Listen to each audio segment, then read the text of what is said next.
Apa kabar semuanya? Selamat datang kembali di channel ini. Gua harap kalian semua dalam keadaan sehat, baik fisik maupun mental. Di dunia yang serba cepat ini, kadang kita lupa untuk berhenti sejenak dan mengapresiasi hal-hal kecil, tapi luar biasa di sekitar kita. Hari ini, gua mau ngajak kalian semua untuk melakukan hal itu. Kita nggak akan bahas politik, nggak akan bahas gosip artis, tapi kita akan menyelam ke dalam sesuatu yang jauh lebih tua, lebih misterius, dan jujur aja sih ya, lebih keren dari semua itu. Sesuatu yang datang dari perut bumi, menyimpan rahasia jutaan tahun, dan punya keindahan yang bisa bikin kita mikir, kok bisa ya ada yang kayak gini? Kita akan bicara tentang sebuah batu. Ya, batu. Tapi ini bukan sembarang batu yang kalian temukan di pinggir jalan. Ini adalah batu Labrador. Mungkin sebagian dari kalian pernah dengar, mungkin ada yang punya perhiasannya, atau mungkin ini pertama kalinya kalian dengar nama itu. Gue jamin, setelah video ini, cara pandang kalian terhadap batu ini, atau bahkan batu pada umumnya, akan berubah total. Gue sudah meriset cukup dalam dan menemukan fakta-fakta yang, terus terang, bikin gue sendiri kaget. Ini bukan cuma soal warnanya yang bagus, tapi ada cerita, ada sains, dan ada kepercayaan di baliknya yang sangat menarik untuk kita bongkar bersama. Jadi, siapkan kopi atau teh kalian, duduk yang nyaman, dan buka pikiran kalian. Karena dalam beberapa menit ke depan, kita akan mengupas tuntas 5 fakta mengejutkan tentang batu Labrador yang mungkin belum pernah kalian dengar sebelumnya. Kita akan lihat kenapa batu ini bisa punya sihir di dalamnya, dari mana asalnya, apa kata orang-orang zaman dulu tentang kekuatannya, dan kenapa batu ini begitu berharga.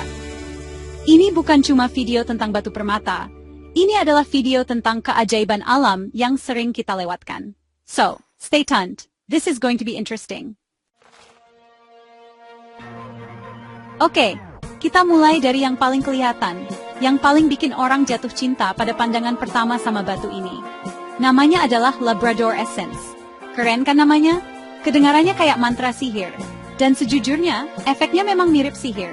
Labrador Essence ini adalah istilah untuk permainan warna-warni yang spektakuler, kilauan biru, hijau, emas, bahkan ungu, yang tiba-tiba muncul dari dalam batu saat kalian gerakkan di bawah cahaya. Ini bukan cat, ini bukan lapisan luar. Ini adalah fenomena optik yang terjadi di dalam struktur kristal batunya sendiri. Bayangin, alam menciptakan efek visual yang lebih canggih dari filter Instagram terbaik jutaan tahun yang lalu. Fenomena ini terjadi karena struktur internal batu Labrador itu berlapis-lapis, sangat tipis, setipis rambut. Saat cahaya masuk, cahaya itu dipantulkan bolak-balik di antara lapisan-lapisan ini. Proses pemantulan inilah yang memecah cahaya menjadi spektrum warna yang berbeda. Mirip seperti pelangi yang muncul dari prisma atau tumpahan minyak di atas air.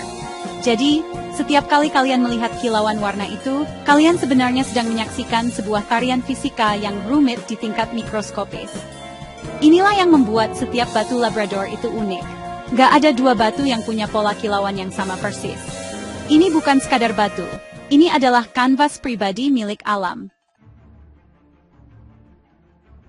Sekarang, mari kita mundur ke abad ke-18, jauh sebelum ada internet, sebelum ada gemologi modern. Bayangkan kalian berada di sebuah pulau terpencil yang dingin di lepas pantai Kanada.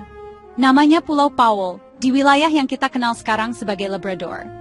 Pada tahun 1770, ada misionaris dari Moravia yang sedang melakukan pekerjaan mereka di sana. Di tengah-tengah tugas mereka, di antara bebatuan yang tampak biasa, mereka menemukan sesuatu yang luar biasa. Batu-batu kelabu kusam yang ketika dipecah atau terkena cahaya matahari pada sudut tertentu, tiba-tiba memancarkan kilauan warna surgawi. Mereka adalah orang Eropa pertama yang mendokumentasikan fenomena ini. Penemuan ini sontak membuat gempar kalangan bangsawan dan kolektor di Eropa. Batu yang tadinya hanya dikenal oleh suku asli Inuit setempat, yang sudah lama menggunakannya, dan punya legenda sendiri tentangnya, kini menjadi komoditas berharga. Mereka menamainya Labradorite, sesuai dengan tempat ditemukannya. Ini adalah cerita klasik tentang bagaimana sesuatu yang tersembunyi dan dianggap biasa di satu tempat, bisa menjadi harta karun di tempat lain. Penemuan ini bukan cuma soal menemukan batu baru, tapi juga membuka mata dunia pada keindahan yang tersembunyi di sudut-sudut bumi yang paling tidak terduga sekalipun. Dari tanah beku Kanada, sebuah legenda baru lahir. Setiap batu kuno pasti punya cerita, punya mitos, Dan Labrador ini nggak terkecuali. Sejak dulu, batu ini nggak cuma dianggap indah tapi juga punya kekuatan. Salah satu kepercayaan yang paling kuat dan bertahan sampai sekarang adalah bahwa Labrador bisa meningkatkan kreativitas dan imajinasi. Orang-orang percaya, dengan memegang atau berada di dekat batu ini, pikiran kita jadi lebih terbuka. Ide-ide baru yang tadinya buntu, tiba-tiba mengalir. Makanya, batu ini sering disebut batu para kreator. Banyak seniman, penulis, musisi yang sengaja menaruh batu ini di meja kerja mereka. Mereka percaya energi dari batu ini membantu mereka menembus creative block. Logis atau tidak, itu perdebatan lain. Tapi yang menarik adalah bagaimana manusia dari zaman ke zaman selalu mencari sesuatu di luar dirinya untuk membangkitkan potensi di dalam dirinya.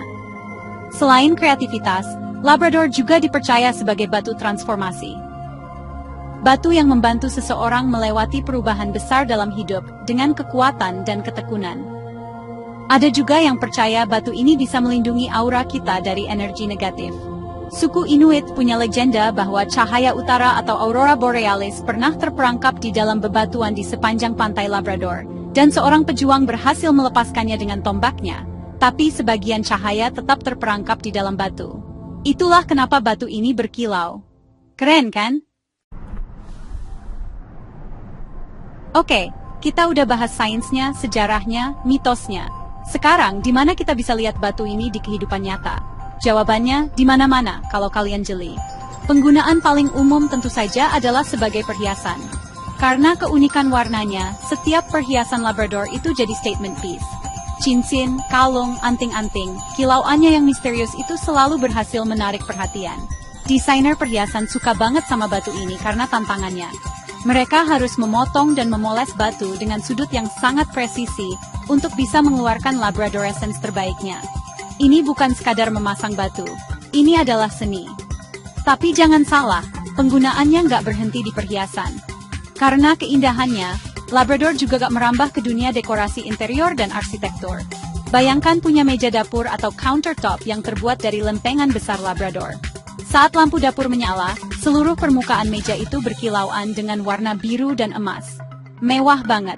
Ada juga yang menggunakannya sebagai ubin dinding, gagang pintu, atau bahkan karya seni pahat.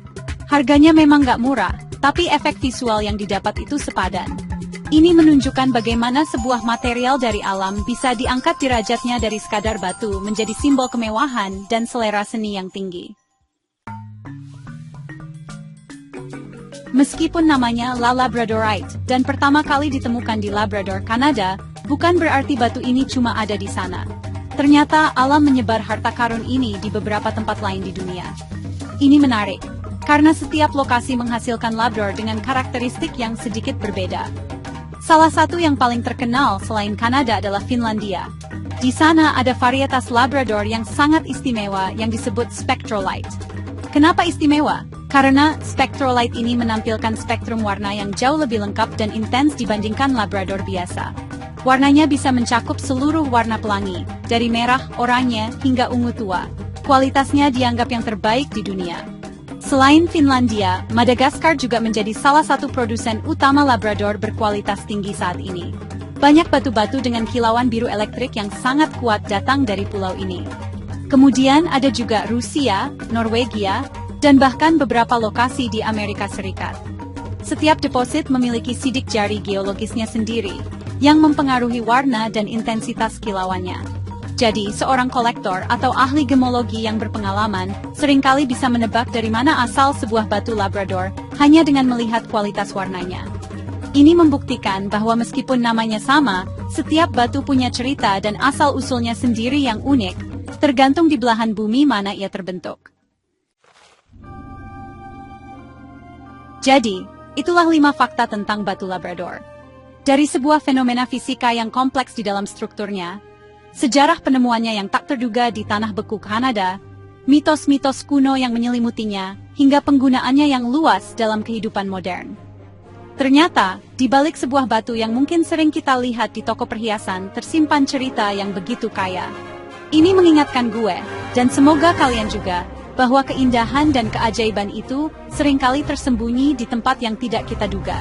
Kita hanya perlu meluangkan sedikit waktu untuk melihat lebih dekat, untuk bertanya, dan untuk belajar. Gua harap video ini bukan cuma menambah wawasan kalian tentang sebuah batu, tapi juga memantik rasa penasaran kalian terhadap dunia di sekitar kita.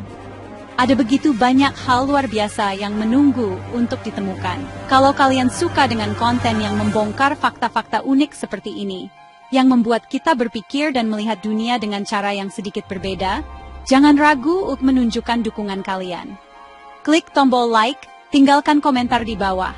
Mungkin kalian punya pengalaman sendiri dengan batu Labrador, atau ada fakta lain yang gue lewatkan. Dan tentu saja, subscribe channel ini dan nyalakan notifikasinya, supaya kita bisa terus belajar hal-hal menarik bersama-sama.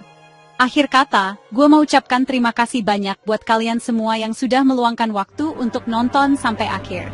Apresiasi kalian adalah energi buat gue untuk terus membuat konten seperti ini. Ingat, tetaplah penasaran, tetaplah bertanya, karena dunia ini terlalu menarik untuk dilewatkan begitu saja. Gue Ten, sampai jumpa di video berikutnya. Stay smart.